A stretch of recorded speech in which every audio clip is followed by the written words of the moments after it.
Good evening, ladies and gentlemen. My name is Rossi Harjo, and I'm here on behalf of my relative, um, Farah Charlie, um, who is here with us this evening to celebrate a monument in her life. And she wanted me to say a few words for her. You know, sobriety is something that is an achievement. Um, and I always like to use the analogy of looking in a rearview mirror, because the your past is a place of reference, not a point of residence. And with someone that has struggled, as myself, I struggled with alcoholism, and so I know what it feels like to suffer from a disease that many of our native people we suffer with and we struggle with, and it starts when we're children, in our childhood, and it's something that lingers on, is passed on. And if we don't take the initiative to try to break the generational traumas and these curses, what they call it, then we'll pass those on to the next generation, and the cycle will continue. And to see someone have that courage to have the strength to look at themselves, because it's very frightening to for someone to be honest with themselves and to admit that they have an addiction. You know, and when we're in our addiction, we're always in denial. And that's one of the first things that you have to do, is you have to be honest with yourself.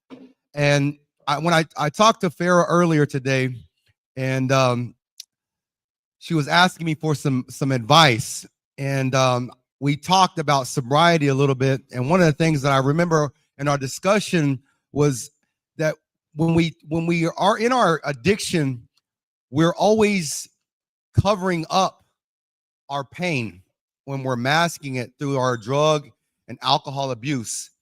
And so it's very difficult for us to see the reality of what we're doing in our addiction. And to see to see Farah make this achievement in her life, um, it's wonderful, because it takes a lot of strength and it takes a lot of courage. And I know that she's going to do great, and she's setting an example, just not only for myself, but for her children, her nieces, and all the rest of our relatives. And I'm just very proud of you, Farah, for what you've done. And I know this is a great achievement. And I just want to say I love you, and good luck to you, and continue on your journey. I hope. Aho, aho. Thank you. Thank you, Rossi. That's my nephew on my mom's side. Can y'all hear me? Is it a little too close? Okay. My name is Farah Charlie. I am born and raised from Gary, Oklahoma. I am 35 years old.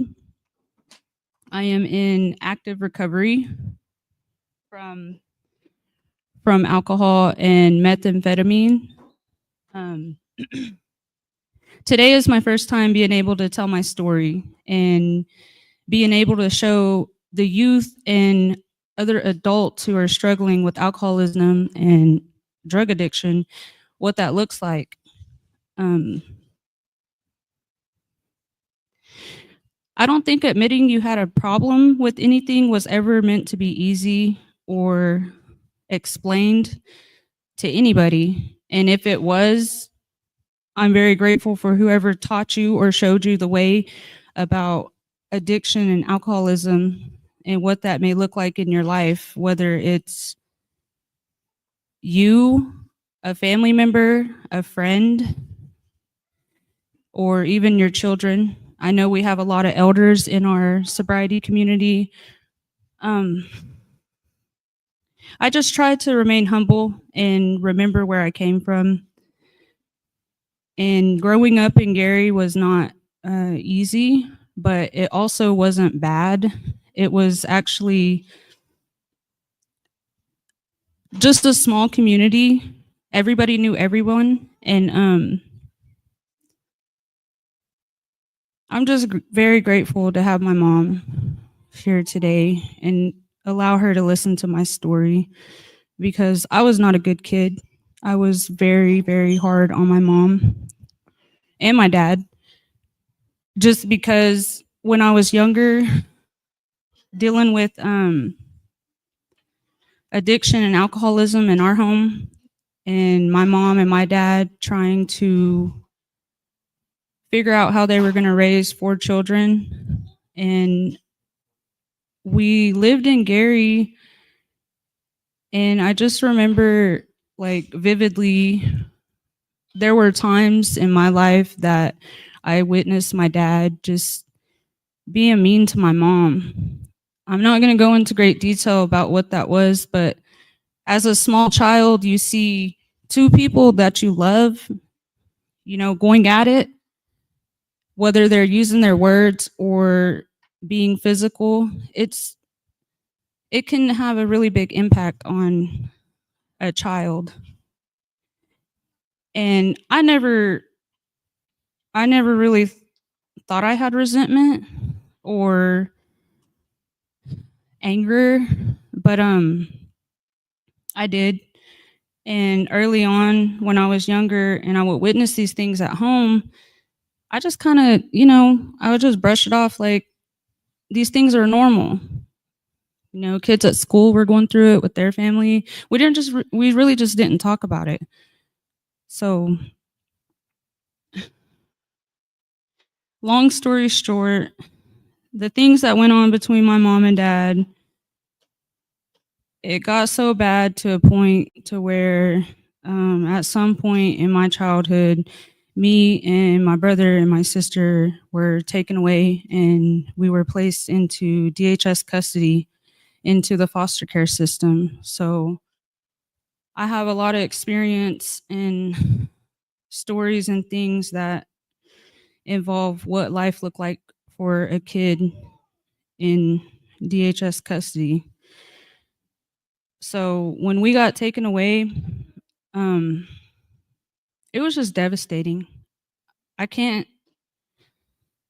I can't imagine the children that are in the foster care system right now, and I just want you guys to pray for them because at one point in time in my life that was me. And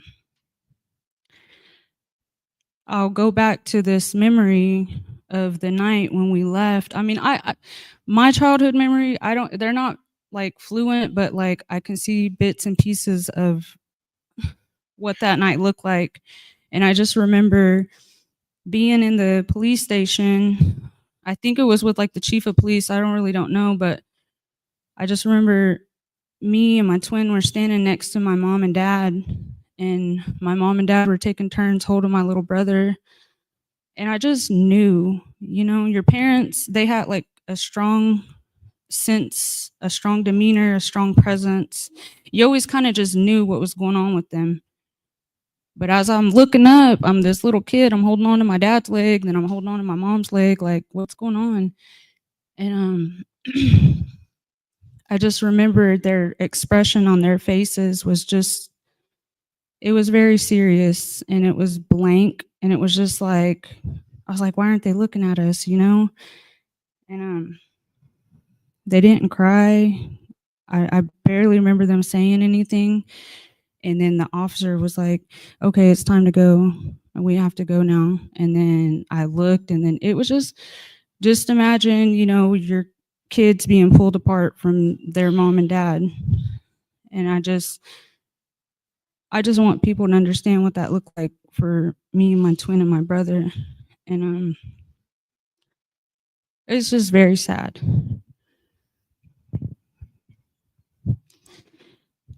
And at that moment, I don't know why my little brain and why I felt like it was necessary for me to be strong. Like I'm crying, we're crying. I think I cried all the way to the first foster home that we went to. And I just remember like trying to tell myself that I had to be there for my brother, I had to be there for my sister.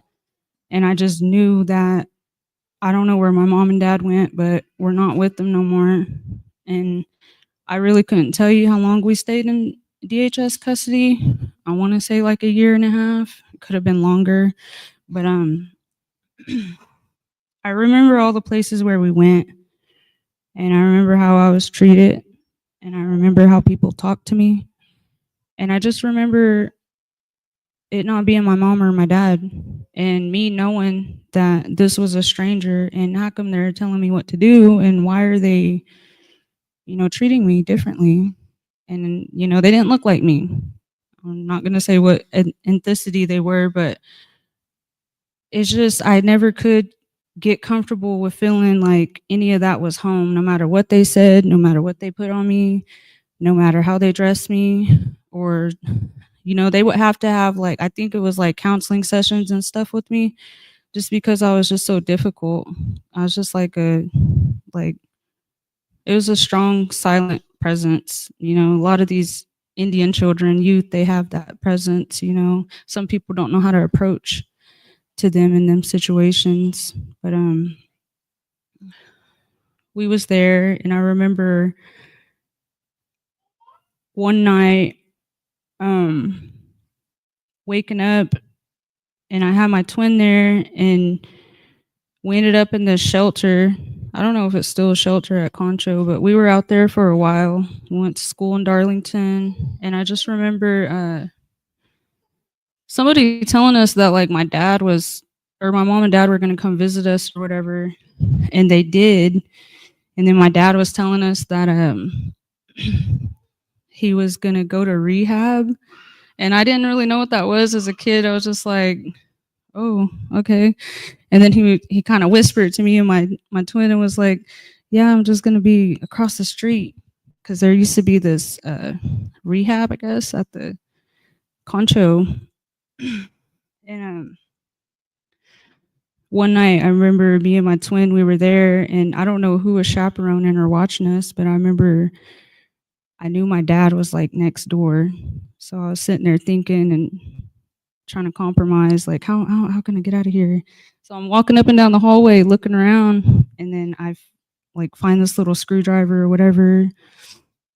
And I told my twin, I was like, we're gonna go over there and we're gonna go see dad. And she was scared, we was scared, whatever. But I got us out the front door, and we snuck off, and we went over there to that facility, and there wasn't nobody over there. Then this guy came up, and he was like, hey, what are you kids doing? What are y'all doing over there? And I said, I'm looking for my dad. And he was like, who's your dad? I was like, his name is Joe Charlie.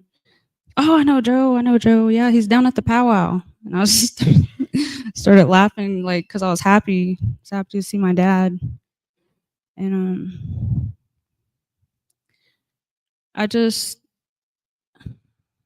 it just, I just suffered a lot of childhood trauma being away from my folks, and not understanding that them being young parents and trying to take care of their 4 children and be there for us, and them losing us, and then them, I don't know what kind of troubles or trials and errors they had to go through to get us back, but I know it wasn't easy. And I'm very grateful that they got us out of that situation, and they did bring us back home. And my mom, she was able to provide for us and get us a home back in Gary. And I was fortunate to have a loving family who loved us. They all tried to help get us back, staying with my aunts, being in their care for a while, and just being able to see what it looked like having people that loved you and loved your parents enough to take us in. I remember one time I was sharing the story. I was telling my older sister, her name is Audrey. I was telling her, like, how much I hated DHS custody. I hated the foster parents. I hated this. I hated that. And I was just upset. And she just kind of sadly looked at me and said, I wish they would have took me too. And at that moment, I was just like, why? I'm like this little sister asking my big sister all these questions, like, why? Why would you want that? You should be grateful. You was here with grandma. You was, and she was just like, well, you guys were always dressed nice. You guys always had good clothes. Your hair was always fixed. Y'all looked, clean. And then It just, I don't know why it had to be that way. I don't know why we got separated. I don't know why our family got broke up. I don't know why things didn't ever work out when I was smaller. But I'm gonna fast forward on back up to when I started growing up. My mom raised us. I grew up at the Grand Valley Apartments in Gary, Oklahoma. If some of you are familiar with what Gary looks like, it's not big. It's not a big community, but my whole family lives there, and it was okay. It wasn't bad, but it was just kind of like, us apartment kids and people over there that lived over there. We just kind of care of each other, and it just taught me a lot about how to be there and be grateful for the things that I have, and being able to see my mom pull through on some tough situations. When I was 11 years old, she ended up getting with my stepdad, Lawrence Buffalo Meat, her now husband. And, I love them both. I love them both dearly. I've seen them go through a lot too, along with the things that she went along with my dad, like trying to help raise us and them trying to get along and stuff like that. So, when I was like, I don't know, 12 or something, that's when I had my first drink of alcohol. And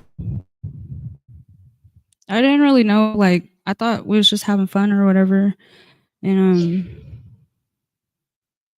I don't know, I just ended up taking it way too far. Like, I had that first drink or whatever, but by the time of me being 13 and rolling into like the summer right before I turned 14, I don't know what happened, if it was like puberty or if I was just like fueled with all this hatred, but I became like a full-blown alcoholic. And I would drink until I blacked out. I would drink, I would run away. I don't even know where I would run to in Gary because there's not nowhere to go, and I would just be running, like literally. My mom would be in the vehicle chasing me down the block, and me, like a crazy person, would just be hiding and ducking and running. Like, it wasn't fun, but like in the back of my mind, I was like, "Heck no, I'm not going home with you. Like, you're crazy." I would be bringing up stuff from like, I don't know, third grade, first grade, things that I remembered, and just, you hated my dad, just talking crazy to my mom for no reason. And I think it was just because I wanted to go drink. I wanted to go be grown up and go kick it and whatever, whatever looking cool looked like. All I know is I wasn't cool and I didn't really have a lot going on for myself. I was a kid, I wasn't even focused on like being a kid. All I know is whenever I had that first drink, it just took over. And so that went on into from 13 to 14. Like, I was a really, really bad alcoholic. I would drink until I blacked out, like I said. And eventually that would come to a halt. And I don't know, like maybe like 3 or 4 months into my drinking, I got real drunk one night, and I took off with my friend. I think I was supposed to be grounded from something. And anyways, I came home and I was all like drunk, and I started throwing up, and I was throwing up all over the place. And my mom and dad let it slide. Like, they were just talking to me and stuff and like trying to reason with me. And I just would not listen for like the life of me. I would not listen. And the next day rolled around and I left. I left the apartment. I left to go have fun. I mean, I don't think I was drinking. I think I was just walking around to like the North Store or whatever. But I came in, and my mom and dad were trying to discipline me. And, I ended up fighting my mom that night. And I ended up, putting my hands on her. And my dad had to come in there and whoop me. Like, I was like, big, whatever. Like, what are you doing whooping me, I'm all heartbroken or whatever. My older sister walks by and she's like, she deserves it. And I was just like, mad at the world or whatever. And I'm sitting in the closet. I barricaded myself in the closet. And I just remember saying the most hateful things to my dad and my mom. I'm not proud of that. And, but I remember, and then my dad was like, well, after you're done, throwing your tantrum, you need to get up and go over there and clean up your throw up. Like it has sat there for like 24 hours while I went to school and I came back. And it was just ridiculous. Like my behavior was crazy. Like I have a 15-year-old son. Like if he was acting like that and me and his dad was having to ship him off to whatever, I would be devastated. I would be a devastated mother, you know? And so fast forward after that incident, like 3 months later, it would be January of 2005 or four, I think. Anyways, I ended up getting into so much trouble with drinking and running away. Again, I didn't run very far. I would just be running down the road away from my mom, and she was always having to call like the cops on me and bring me back home. I was just acting out, and that came to a stop. And then I ended up getting sent to my first rehabilitation center at Jack Brown in Tahlequah, Oklahoma. It's a rehab for Native American youth. So I spent the rest of my 8th grade year in rehab. And back then, we didn't have social media. I mean, I think there was like some social media, but nobody really didn't know where I was at. And then plus, people really didn't talk about it because, it was my business or whatever. All I know is I needed help. I needed counseling. I needed away from the environment that I had put myself in. And when I was there, I just figured out that there was just a lot of hateful anger built up within my heart and within my soul. And whenever I drank, it was easy for me to release that and then put it and place it on my family. And I just always wondered why everybody wanted to help, you know. I had some really good mentors at that time that helped build my character, guide me at my youth. And, Melinda Miles, she's a really good mentor. I'm really grateful that she was there for me and she helped get me there and got me the first help that I needed. And it really worked wonders in my life. And then I ended up finishing that program. Mr. Nels was my teacher. I think I don't know if he still teaches, but he was a really good mentor to me. He helped me finish 8th grade, and I'm just very grateful for that. I got to come home. I got to go ahead and go back into my freshman year, and I was sober for like, I don't know, the first 2 months, like literally 2 weeks before school was to start my freshman year. I ended up like going on like a bender for like a weekend. And then I ended up in a juvenile center outside of El Reno for like a week, I think, or might have been 2. But I just remember like throwing all that back down the drain, and it was just a terrible feeling. I just felt like I was never going to be anything else other than an alcoholic or, just stuck in Gary and not get to experience life like other people around me was getting to do. I've seen friends and people who I knew, they would get to go all over the place. Like, I don't know, it's just sad. I feel like my life was sad, and I was always looking for an escape. So I went on into my freshman year, and I remember the first day of school, I got a letter. It was like one of those little letters you write your friends in high school, junior high. That was like a thing. It was from my best friend. and she wrote me like a whole little letter and was telling me how she couldn't be my friend no more. And I didn't understand, and she wrote it all out in the paper and was like, well, it's because all the things that you were choosing to do in your life and with your life. She's like, I can't be a part of that. I can no longer be your friend. And that was like the first time I had like a friend ever tell me that and lose a friendship like that, because everybody else would just laugh at whatever I did and said because I was kind of funny. And I just joke about a lot of things, you know? And I ended up losing her for a long time, and then it was just devastating. So I grew up a little bit. I was still in school. Um, my junior year, at the end of it, I ended up getting pregnant with my first child, and I got sober. I stayed sober throughout my pregnancy, and then I went back to school that beginning of that school year. And the teachers were really nice. They let me take my kid to school, so I was really confident that I was gonna graduate and make something of myself and maybe make it out of Gary.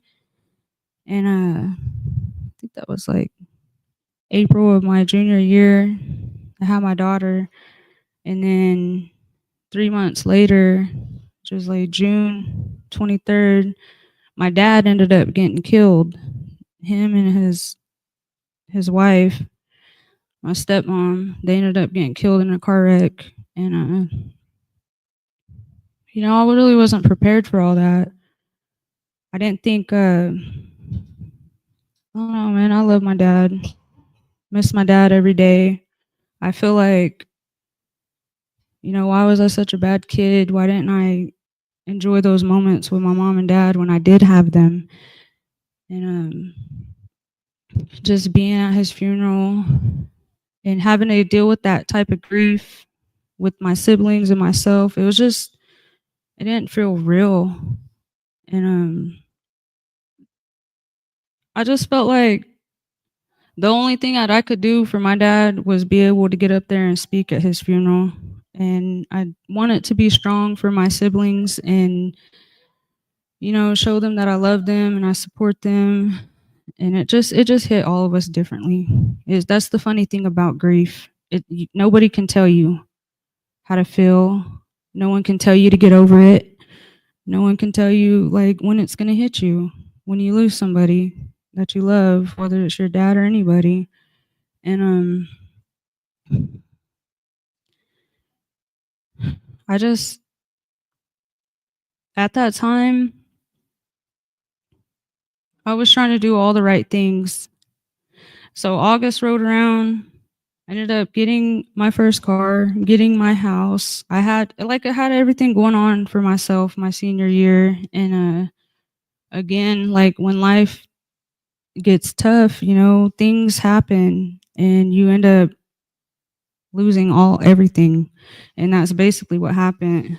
And I ended up I still had my car or whatever, but at the end of my junior year into my senior year, I ended up dropping out. Then I went back like 2 or 3 times, and it was just like I didn't have the motivation or the drive to sit here, and I wanted to so badly just go drink or whatever. And I had this newborn baby, and I'm trying to live this life and have this family and be a good mom. And I felt like, well, I breastfeed, that should be good enough, but it wasn't. I could have.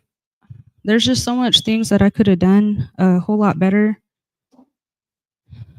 Maybe if I was able to tell people I was still struggling with alcohol, um, the things that I learned about in rehab that first time, I always told myself I didn't want to do drugs. Drugs were bad. Drugs were terrible. Like I seen people coming off drugs in that rehab. They were just kids, just like me, and I just felt like, well, drinking's not that bad.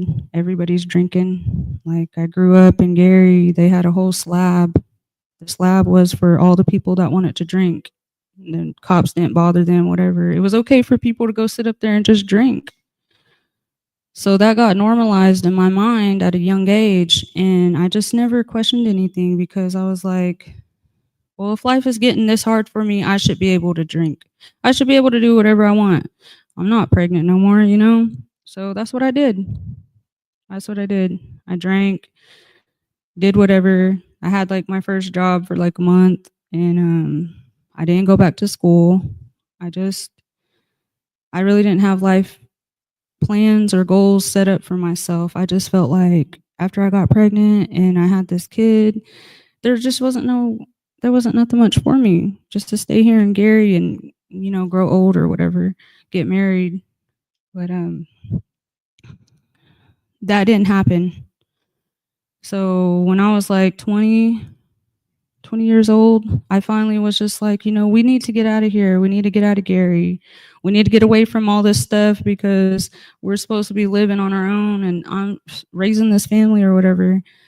And so we picked up, we moved out, we came over here to El Reno for a little bit. But as other families, my little family just didn't make it. We broke up. The kids, we were going back and forth. I was drinking. I was trying to maintain and hold my job, which I did for a little bit. But at the end of 20 2021, I think, is when I got introduced to drugs and I started doing like meth and stuff. And I really wasn't telling nobody or whatever. I just kind of would do it, go to work, whatever, and try to play it off, whatever. But eventually that caught up with me and I ended up losing that job. I ended up having to call my mom. I had to call my mom, tell her to come get me. She came, got me, and my mom was just always there trying to help and trying to guide me. And the thing about life is when you're struggling and you're going through these things, we kind of just got to figure it out on our own. And if you don't like something, and you're set in that way, it's just not going to be it's not going to be easy. And I just felt like I never made anything easy. I always had to take the hard route or I always had to go left when people were trying to tell me and sway me right. And I just felt like, well, I don't want to hear what you got to say. I want to do it my way. And it just never worked out for me. I eventually, at some point in my life, I was always just feeling so sorry for myself. And I was just selfish. So while I'm going through this, I'm going through that. I have it hard. I have this kid, this and that. Now I have two. And, it wasn't no one's responsibility but my own. And I ended up staying in my addiction from like 2021 all the way up until 2018. You can do the math. That wasn't just a day, it wasn't just a weekend. It was on and off, small links of sobriety, jobs here and there. At one point in time, I did have my own place. I did have things going good. And I just self destruct and would just set myself up for failure. Yeah, I was 23 years old when I got my driver's license. That was about probably that was probably about the strongest motivation I had for myself at that point in time in my addiction and alcoholism. Now, I wasn't doing drugs the whole time, but I was always drinking, always like sipping, whatever. And I had got my license and I was all confident that I was going to get this car and do this and do that. And it just never worked out. I ended up losing my place and then I was right back at my mom's house again. So in the year of 2018, I ended up getting pregnant with my youngest child. And she kind of turned my life around. She's kind of like our miracle baby, And I'm very grateful my mom was there for me through that. She came through the delivery, held my hand. That last pregnancy was hard. I really did feel like I was like dying. And I'm just very grateful that my mom was there to tell me that everything was okay and that the baby was healthy and that she was a little girl. And she asked me like, "What are you gonna name her?" And I was like, "I don't know. Can y'all name her?" And I just remember all my family and everybody who showed up and who were happy to see this little bundle of joy, my little taco. But yeah, I straightened up after that. Uh, I went to mom's. I got a job. Like I think she was probably 2.5 months old, and I got a little deli job or whatever. And I stayed sober. I stayed sober for like 3 years strong, like just cold turkey off of everything. And I felt really confident at that time. And so I moved out. I got another house. I didn't have my own vehicle yet, but like my twin was very fortunate and happy for me. So she was always helping me with transportation and stuff. So I was able to work and provide. And I got moved into my house and it was just so big. I was so happy. I was just excited to finally get to be living my life right or whatever. And at the at the summer of 2021, I ended up buying my first vehicle. Um, I had been firefighting for a while. Um, Getting my certification in wildland firefighting was not something I planned to do, but I was very grateful that I was able to do that and get that training because, that was my dad's occupation. I never thought that I would be following in his footsteps and things like that, but I was pretty determined. And at that point in time in my sobriety, I was able to hold two jobs, get my own place. Later that summer, I bought my first car, and I was just very fortunate, and I was very grateful, and I was sober. But at somewheres at the bottom of 2021 to 2022, I just fell into my mental was not as strong as I thought it was. My goals were not in the right place. I didn't have anything else planned. My goal, I guess, was just like go, go, go, work, work, work, try to get all this money and take care of yourself because at that point in time in my life, I really didn't have anyone to depend on but myself. So I found myself drinking again. And then eventually I started using. And at the top of 2022, I thought I was hiding it well, And I ended up moving into a different home. And at that home, everything just took a turn left. And I can't really sit here and tell you that I was a good person because I was not. I would sit there and lie to my family. I would go drop my baby off with my family and just be like, I gotta go, I gotta go to work. I gotta do this. There was just, my communication was so poor. It was terrible.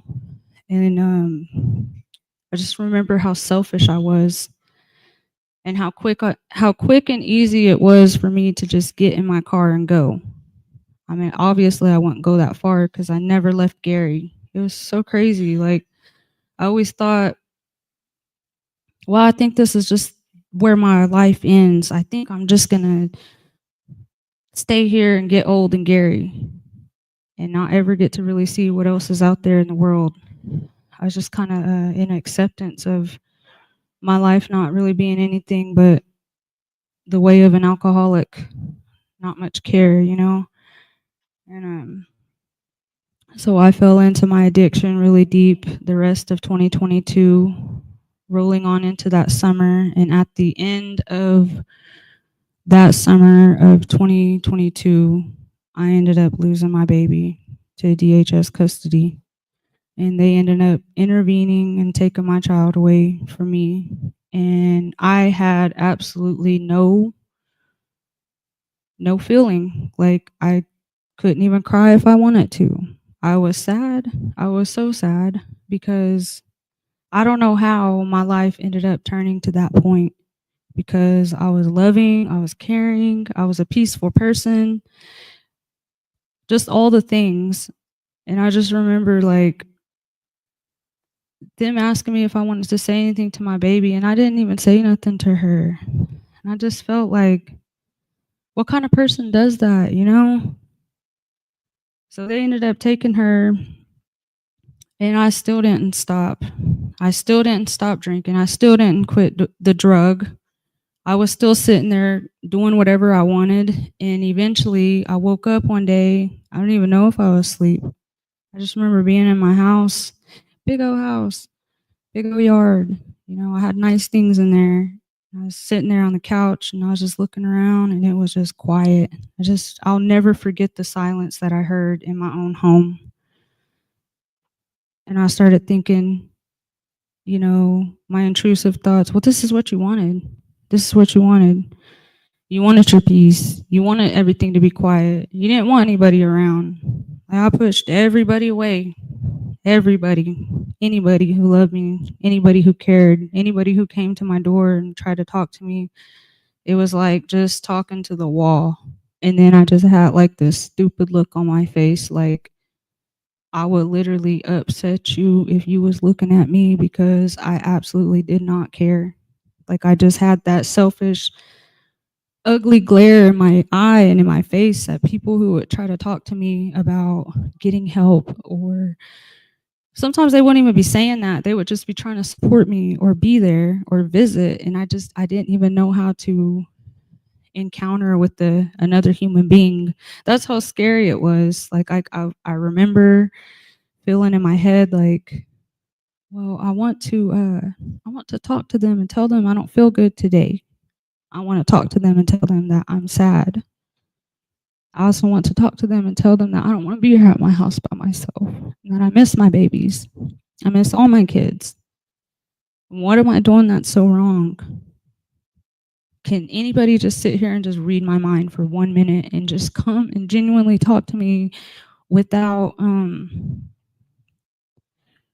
making me feel worse than I already did? I already felt like nothing. I already looked like nothing. You know, I didn't look like this. If you'd have seen me in July of 2022, I didn't look like this. I was skinny. I could barely stand up. It was terrible. And I'm sure I broke a lot of people's hearts back home that grew up watching me grow as a child into adulthood. And so I carried on about my way, feeling selfish, having that victim mentality, carrying into my addiction. And then I ended up in jail like a week before my birthday. So like July. 3 months later, I end up in jail with a brand new charge. I didn't know how long I was gonna be there. I was mad because my mom wouldn't come get me. She never came got me, which isn't her responsibility. But in my mind, my alcoholic mind, I was always mad because why can't she come get me? I know she can come bomb me out. And then she did. One day she did. And I was like sober or whatever. And she told me, well, if I come get you, you know, she laid down her mom law. If I come get you, this is what we're going to do. You're going to go over here, get on this plane, and go to rehab. I was just thinking, I don't need to go on no plane to go to rehab. I can stay here and go to rehab somewheres or something. You know, I was just being argumentative with her. So, well, I'm not going to come get you if you don't go get help. So the plan was for me to get out of jail and stay sober and go on out to rehab. But it didn't happen like that. Just I couldn't allow it to go that way. It was too simple. It was too easy. So I was maybe sober like a week or maybe two after I got out of jail, and then I ended up relapsing.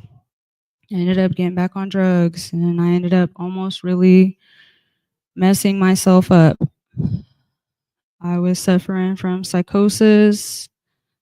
I was going back and forth with my relationship of 10 years on and off. It was just toxic. It's abusive. It was the things that you don't want your daughter or your son going through with the significant other. It was not love. It was addiction. It was just this ugly thing in life that you just could not get rid of or run from. And I ended up there, and then one day I ended up wandering off, and I was sitting there thinking in my head, like, I need to escape. I need to, like, sneak off. I don't know. I had all these weird plans in my head, like how I was going to get out of Gary. But then once, like, I got to the end of town, I was scared to walk past that sign, or I was like, where am I even going? You know, I didn't have no plans. I didn't have no goals. I didn't really, all I know was I was lost. And I remember I got picked up by the police and they started driving me out of town or whatever. They were trying to talk to me or whatever, and I just, it's like a mute. Like I wouldn't talk. I wouldn't show no expression. It was just kind of like scary, like dealing with, I couldn't imagine having to deal with someone like me in that state of mind. I don't know how some of you dealt with that or had the patience for that, because I probably wouldn't have at that time. I wouldn't even have dealt with me. So there are a lot of people that care about alcoholics and addicts, and I'm very grateful for those people that sit there and fight through the addiction and try to help people. That's why I'm sharing my story today. I hope that a lot of you understand that you are not alone.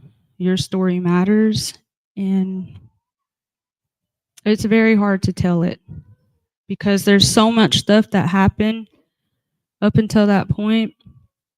When I was just riding off from Gary in that back of that police station, I was sitting there thinking, okay, which county are they sending me to?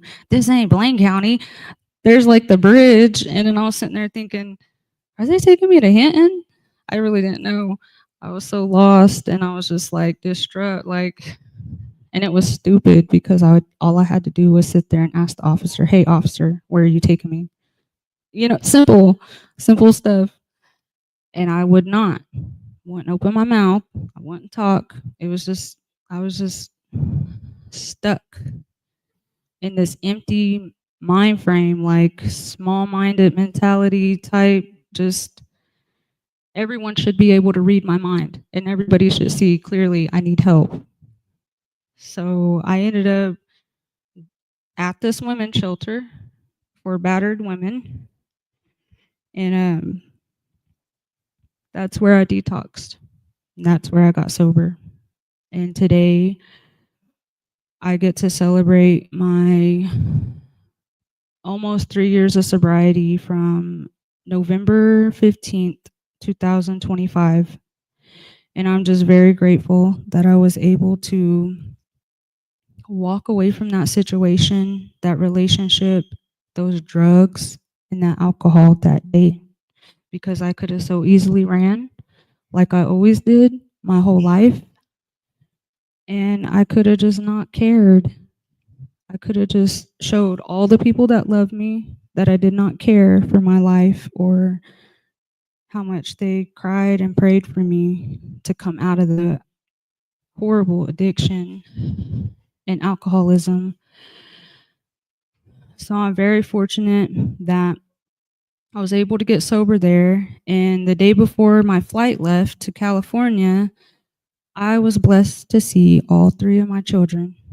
I was blessed to see baby Tara. I was blessed to see Michelle and Jason. Got to hug them. And that was just straight up a sign from God. Like, he's like, here, I'm going to present you with your three gifts that I gifted you with. Now, what you do now, when you get on that plane, or if you get on that plane, that is entirely up to you. And I just remember thinking and feeling like, I want that. I think I'm going to try the sobriety thing. I think I like being sober.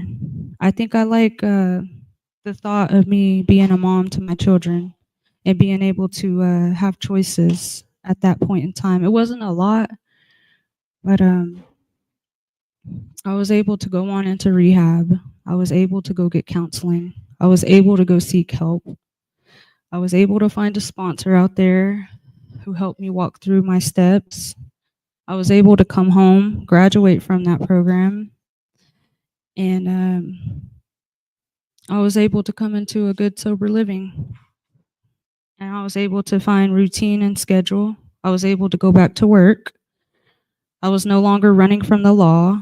I was able to relearn how to face all the destruction that I had made in my life. I was able to face all of it and put a face on being able to apologize and be like, hey, I was wrong. I am so sorry. I mean, if that means anything to anyone today, I am so sorry that I put you guys through that kind of trauma. I was not a good person. I can tell you that today, but I am so grateful that I got a second chance and I am able to work through a lot of my character defects. I'm able to work through well-briety and be a fire starter and learn about that interconnectedness that they teach us about, and being able to put a face on what addiction and alcoholism looks like, and also put a face on what recovery looks like.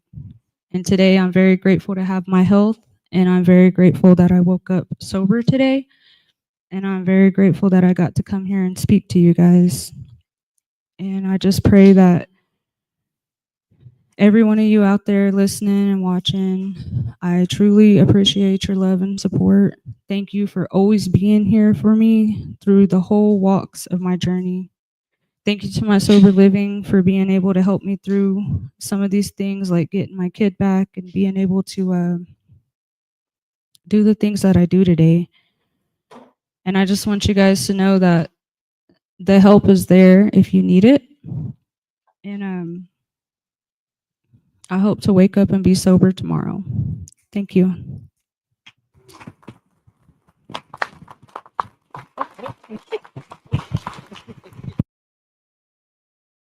Here's a microphone. She handed it to me, and I'm scared. She handed it to you, and you're scared. Thank you very much for being here. Wonderful story. Let's give her another round of applause. Maybe a Lulu. Hey, a war cry. One more time, Darian. Darian. One more time.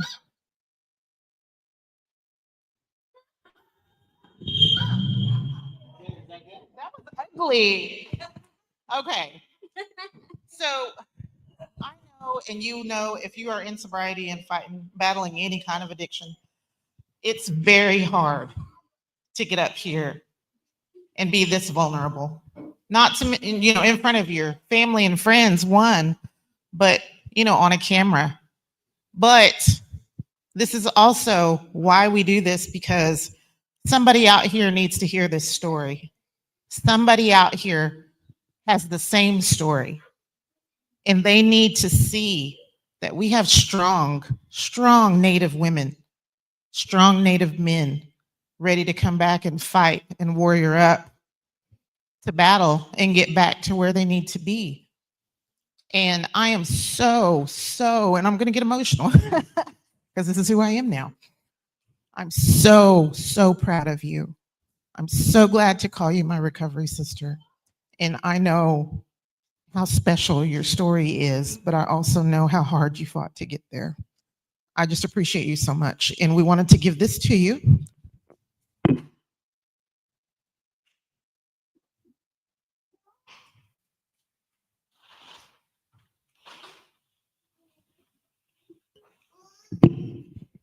We love you so much.